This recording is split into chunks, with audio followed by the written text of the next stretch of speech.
Hi, welcome to the channel. Welcome back if you're a current subscriber. Today I'm doing a little analysis on psychopath Jerrod Murray and kind of what body language looks like with psychopathy. Now Jerrod Murray, I won't go too into his case, but basically he ended the life of another university student attending his same university, and let's get into it. Not other people, sir, no. That you've never killed before? No, sir. Okay. Animals? No, sir. I've never hunted. I know how to hunt. I know how to make a bow and arrow. I know how to field dress animals and whatnot, but I've never hunted before. No. Okay. And when we was talking before, you indicated to me you did not graduate from... No, sir. I flunked out. Okay. So... Right off the bat, I want to note that with psychopathy, the body typically doesn't portray psychopaths as much as someone without psychopathy. So they can usually pass any kind of assessment or test for deception, any kind of lie detector test, because they don't have that kind of anxiety and signs of distress that you see in other people. However, you can see based on what he says and how cool, calm, calculated Jerrod is, that he is a psychopath. He has zero remorse for what he has done. And most of the time, their body language is more congruent with outside factors, whether they're bored or hungry or something like that. So you'll see this sheriff here does a little fidgeting. Jerrod does not mirror that. He might fidget a little in a way on his own, but it's not to mirror the sheriff. It's to, or a sign of distress even. It's more because he's bored. He's completely bored with this whole thing. At the same time, he is making sure that he is saying things that seem charming, and he wants the sheriff to believe he's open. He's going to be completely cooperative, maybe even in hopes that his sentence will be lessened if he cooperates. When you say frunked out, was that because you just couldn't do it, or you just... I didn't want to do my homework. The teachers at the school, as well as all faculty, admitted that I was the smartest person there. They knew I could do the work. I didn't see the point of doing it if they already know it. Oh, also, he's, of course, really bragging about himself. Psychopaths do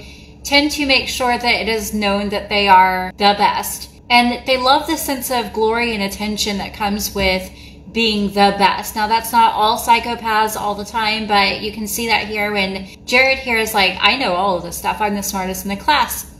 He doesn't have all these movements, of course, also. You'll notice that he sits there. And with psychopaths, they have no issue just giving you direct, consistent eye contact. They're not distracted by anything external, usually. Not everyone knows that I can do it. Well, that was my next question, because it don't make sense somebody that would frunk out of school would be at East Central.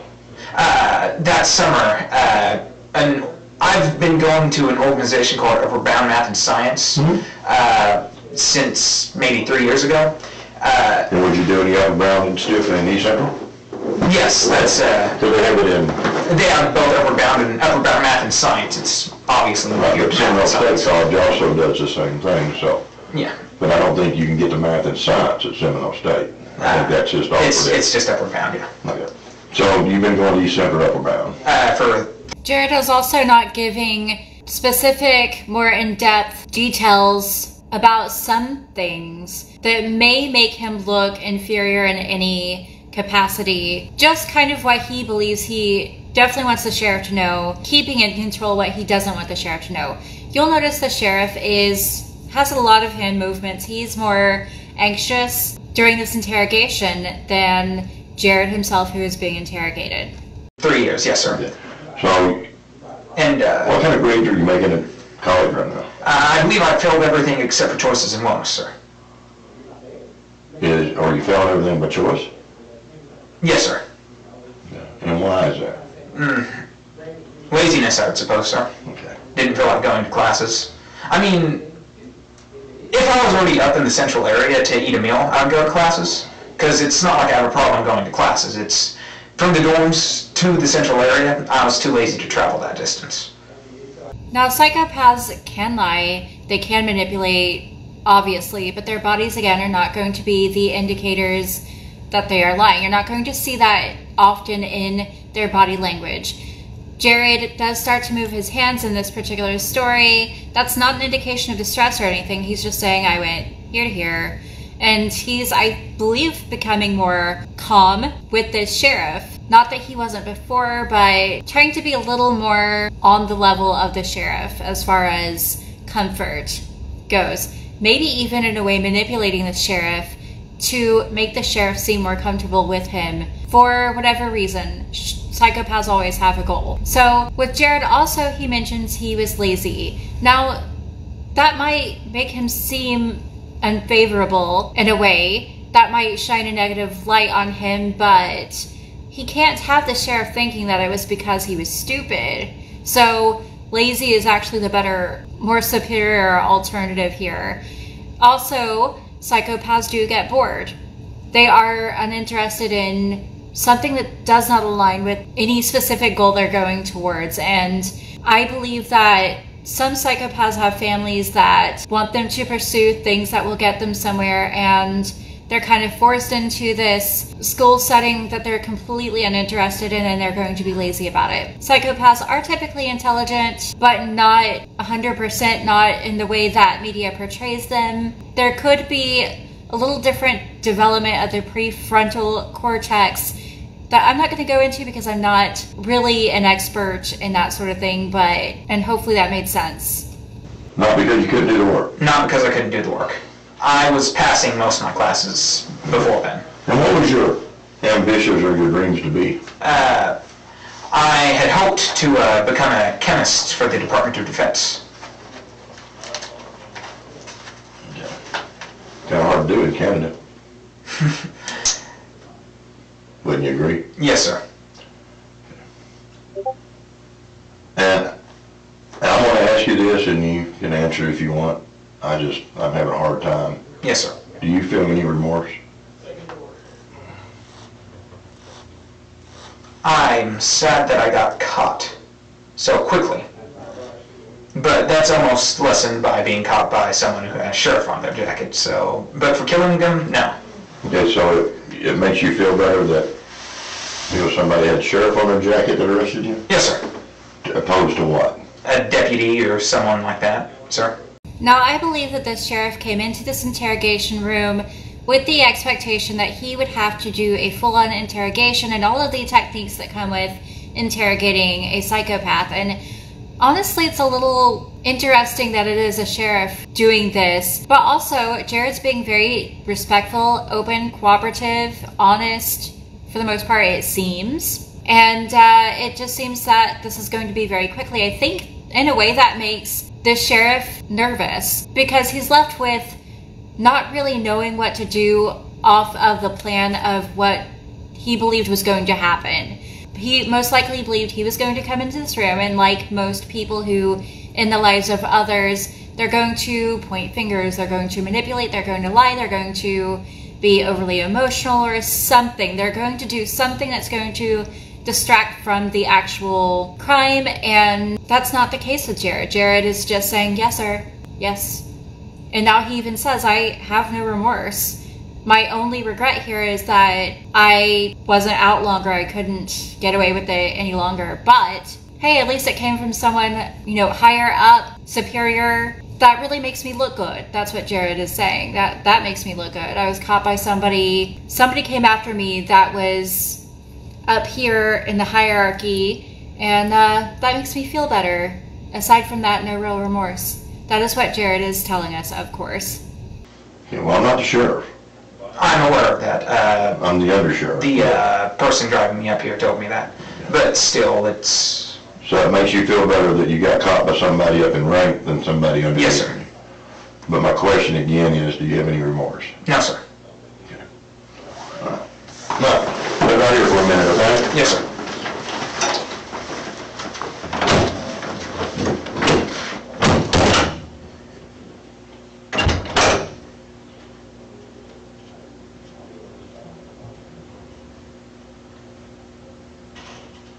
I'm going to skip most of this because a lot of this interrogation is him sitting in the interrogation room. He's just sitting there and he's mostly bored. There's no emotion. His expression darkens. I don't believe he's doing anything really that noteworthy. I will say that with most psychopaths, it really is not this brand show. It's not always a super intelligent, crazy person running around playing all these mind games with officers and giving subtle hints here and there, hoping to not be caught, but almost teasing officers, playing with them. It's not always that. Sometimes it's just a psychopath in a room, and they're just tending to basic needs. They're almost like a dinosaur, as silly as that sounds, but imagine like a dinosaur in a movie. They have primal instincts, they have goals, they're after those goals, they achieve those goals, they might have to flip something over here and there, but that's that. Whatever it takes to accomplish what they want to get done. And it's not always about toying around with other people. Some psychopaths, of course, are like that, are very much like that, but in the case of Jerrod, that he's tending to his basic needs, and he doesn't have much concern for necessarily manipulating things a whole lot. You will see some here and there. He does lie a bit, so he comes off as like very honest and cooperative. For the most part he is, but there are a few things here and there that are lies. You will not see that in his body because he doesn't move his body much unless he's bored, unless he is hurt, unless he's hungry, unless something. But he doesn't move his body to indicate distress, to indicate sadness or anger or anything like that. It's about the chokehold. Yes, sir. Okay. I take it since you go to college, you probably have a computer, correct? I have a laptop, sir. Okay. And it's probably at your dorm? Yes, sir. Okay. And I know we've talked about this kind of in general, about you didn't know who it was going to be. Yes, sir. Or when it was going to be, but you kind of knew where.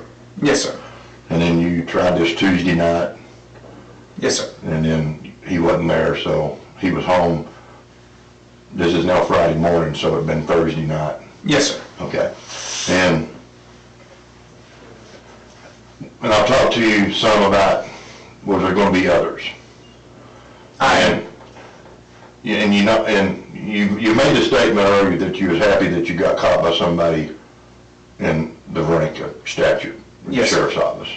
So then you understand that I'm going to do my job thorough. Yes, sir. I understand that completely. And that means that I'm going to end up getting a search warrant for your computer. Yes, sir. I understand that. And so if there's searching your computer, we're going to find anything where you had any ideals of wanting to do a mass shooting in a school? No, sir. Or you was going to kill anybody else? No, sir. Okay. Why would you want me to believe? So the sheriff, of course, does not believe him. I think this sheriff really was fully under the expectation that he would come in. This would be a crazy psychopath that was going to toy with them. And instead he's met with this man who just basically seems bored. And Jerrod says that he didn't really necessarily have an intention to go in the lives of other people. This entire situation seems like just a puzzle he wanted to solve. And I'm sorry if that seems insensitive. That is just how I am analyzing Jerrod's viewpoint, potential viewpoint here, is that this was a puzzle he wanted to solve. This was something he just wanted to do, to try out an experience. He wanted to know what that was going to be like if he ended someone's life. That this was just going to be a one-time thing. Since you planned this for 3 weeks, and if by Tuesday night you knew who, and you knew when, but it failed. Yes, sir. Tell me why I should believe you that there just was going to be one person that was going to suffer from your consequences of killing. You have no reason to believe me, sir. I agree, but you're trying to tell me that you're just going to do it one time and that was going to be the end of it? Yes, sir. Okay. So I'm not going to find anything on your computer that's going to be, or when I go to college, when myself and this team from the DA's office goes to the... Also, of course, you're not going to see a ton of emotions with this. He's sitting there almost as if he's a soldier at attention, and this sheriff is saying, I mean, like, why would I believe you that this was going to be like a one-time thing? And you understand I'm going to have to search your computer and make sure that you didn't do anything else and you weren't planning to do anything else. And Jerrod's very stone-faced, very direct, still seemingly respectful, saying sir after every single thing, which could be a sign of manipulation, but for the most part, he's not doing anything really tricky here. Campus. And we talked to everybody that you're associated with in the dorms. Nobody's going to tell us that, well, he's talked about a school shooting or killing other people. I'm not going to find that? No, sir. Okay. So. That said, I have been asked by people, including at Asher School, if I'm a murderer or ever plan on it, but I've never planned on it since 3 weeks ago, and I've never killed anyone, so the answer's always been no. I've never been sure if it was jokingly or seriously, that said. Okay. Now, I've stated in other videos that an indication of deception could be when people moved their hair out of their face, but I've always noted that is not 100% the case. And then we see that here with Jerrod. He pushes his hair, or pulls his hair out of his face, behind his ears, and starts kind of rubbing on his thumb. While these could be an indicator of deception in someone who does not have psychopathy, with Jerrod, it is obviously just simple discomfort. He had stated that his thumb was hurting from being handcuffed, so he's rubbing on his thumb, soothing, basically. And he's moving the hair behind his face. I think he's just trying to just further situate himself. He's been sitting here for a very long time. I guess I'm just still having a real hard time understanding why. Why him? Well, if it was a random person, there's the possibility he could have children or something of that nature. If it was someone else up there, they have a lot more friends, they're a lot more social, so to tell us just by his quota status of not really having many friends or being social, it was a good victim. His presence would be less noticed, yes. Okay. That is a very honest thing he's saying here, is a lot of psychopaths that are like Jerrod himself and just tend to, this is their goal, this is how they're going to obtain that goal and how they're going to have their needs met. Basically, whether that be a need for power, for comfort, for whatever their goal is here. And his goal was have this experience, do this thing. He just was curious what it was going to be like. And to someone who is normal, who is not a psychopath, that makes zero sense. But to someone who just basically, well, obviously just doesn't think the way that normal people, normal, stable, sane, healthy people think. This was a goal of his. This was how he was going to get it. And maybe he would come across someone and make sure it was someone who would not be as well known. So maybe they wouldn't be as missed. Maybe they wouldn't be as talked about. There wouldn't be as much attention on them as there is on Jerrod himself during the situation, because when you have a crime like this, usually a psychopath wants the attention to be on them. They want the glory, they want the attention, they want all of that. And I believe Jerrod still has that need for attention and that glory. It's not necessarily glory, but that's how they view that. And to have a victim who's not going to be more talked about than Jerrod himself, the attention won't be as on the victim as it is on Jerrod. Unfortunately, and I think that's very morbid and sad, of course, but in Jerrod's mind, that's how that goes. But also, exactly what he is telling the sheriff here is he doesn't have a family. He won't be as missed, it won't be as noticed, he won't be caught as easily. All of these things at play here. That said, he did have a girlfriend and some friends. Yeah. You don't think his girlfriend would have missed him? I wasn't aware of his girlfriend until tonight, sir. Oh, so he told you before you killed him? No, the entire way down there, I had him hand me the phone at Walmart. The entire way down there, she was texting him, so I was texting what he told me to text back. Okay, so there was a conversation between his girlfriend and actually you, but you was texting what he... Word for word, yes. Okay. Okay. You don't think she's going to be upset, heartbroken? I think she will be, sir. How did that make you feel? No different, sir. Okay. Basically what Jerrod does there, I believe, is him calling back to attention the sheriff, of course, because he does want attention. this is giving him attention. And the sheriff is basically like, okay, he has told me the situation, and so the sheriff's about to leave, and Jerrod's like, wait, I'm not done. Attention, back, please. And he does this by saying, oh, and by the way, there was a girlfriend. Just throwing something of some significance he had been holding back prior to that, because now he has this need. It's attention again. I believe he feels very, not happy, but he's kind of glad to be in this situation in a way, because this makes him feel somewhat powerful, and he knows he's probably going to be discussed somewhere on the news, and he has the sheriff's attention. His needs attention. How's he going to get it? He's going to throw something he's been holding back. And that is that this man, he ended his life as a girlfriend. And the sheriff, of course, is like, oh, okay, we're talking more now. You're giving me more information.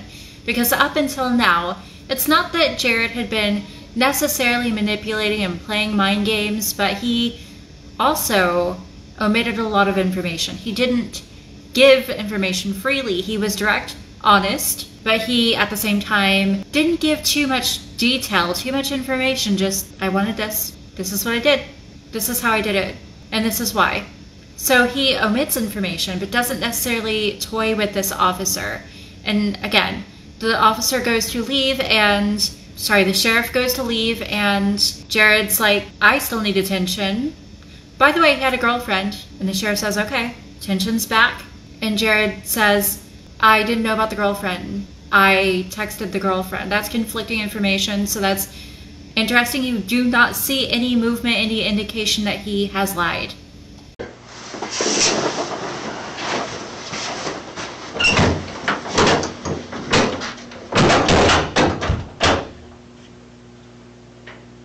Skipped around again because, yet again, it's just more of Jerrod sitting still until he needs to, like, adjust his sock or shoe or something. He's just uncomfortable. He's been sitting here a long time. And psychopaths still have human needs, of course.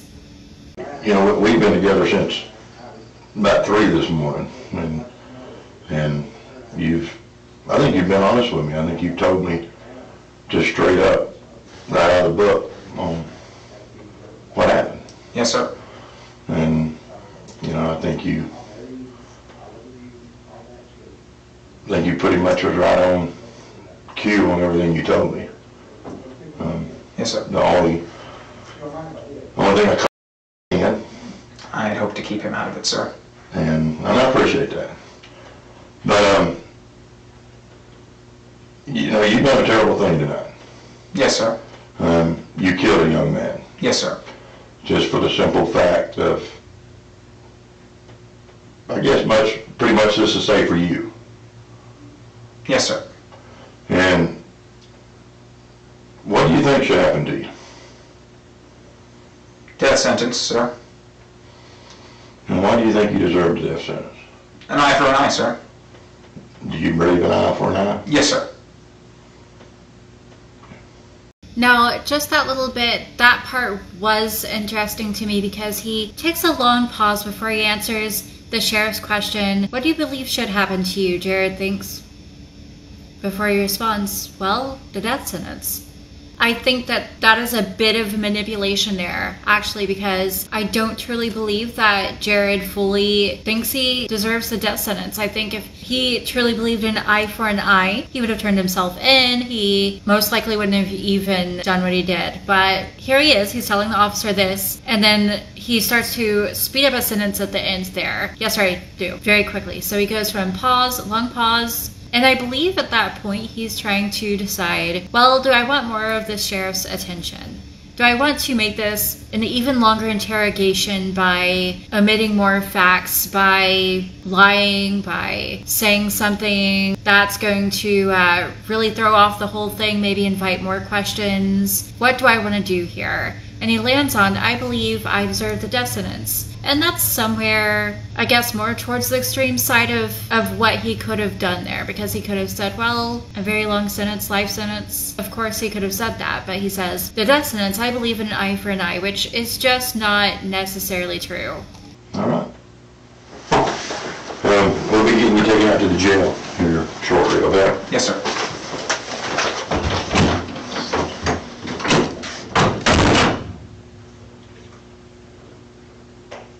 You will also notice that Jerrod, looks down after the sheriff leaves the office. I truly believe that he was hoping that by saying, I believe I deserve the death sentence, would buy him more time with this sheriff, to bring him more attention, to lengthen this interview. Now, that's conflicting with the fact that he is uncomfortable. He's been sitting there a long time, but what else is he going to do? Go sit a long time in a jail. And why would he want to do that? So again, this is a goal he has to just further meet his basic needs, which are between discomfort in a jail cell with other people that, I mean, who knows what's going to happen there? Or discomfort here in this almost cozy little interrogation room with this sheriff. They're just having a discussion. Nothing necessarily too negative is taking place here, and that's comfortable enough as opposed to the alternative. He understands fully that there's not going to be any going home. He is told the officer what he did. There was no getting out of it. Goal was met, basically. Hey, Jerrod, one more question. Just this ain't got nothing to do with this. Do you know the young man that you shot's cell phone number? No, sir. And so, but when he fell in the ditch and you dropped the phone, it fell down in the ditch by the body? I believe so, sir. Yeah, can you tell what kind of phone it was? An iPhone, sir. It had a outside casing around it, but not too thick of one. Okay. What color was it? Black. Okay. You sit around it face down, that's why you... Otherwise I would have been able to find it, yes, sir.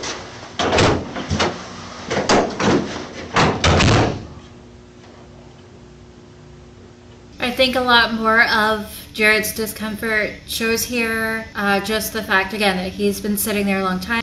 He does give a little more detail about the phone, so that's pretty interesting to sane, healthy people that aren't psychopaths. Obviously, you might think to yourself, he's given a lot of detail about this phone, but not about the person that he ended their life. And he even omitted the fact that this man had a girlfriend. He did not care about that particular part because the emotional aspect of all of this does not matter to him, and you definitely see that here. And he's just staring consistently, not looking around, not moving his hands a whole bunch, not trying a whole lot, just cold, stone-faced, calculated. So I'm going to end this here. Hopefully this has been informative in some way. When a psychopath is being analyzed for deception, you're not going to see that in the way that you will see in other people, healthy, sane people and toxic people who have different personality disorders that are not psychopaths. So if you've watched this far, please let me know your thoughts in the comment section. Please hit the like button, subscribe. Thank you for watching.